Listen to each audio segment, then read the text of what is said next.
நாள்தோறும் மார்போடு நான் உன்னை தாளாட்ட வேண்டும்.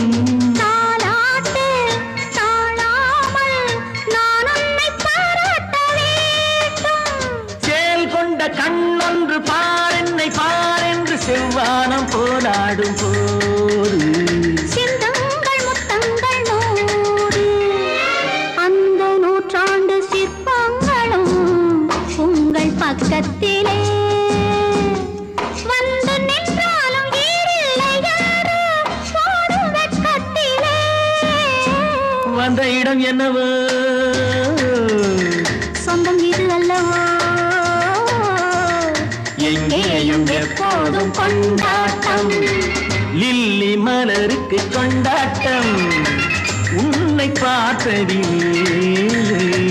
செவ்வி பழத்துக்கு கொண்டா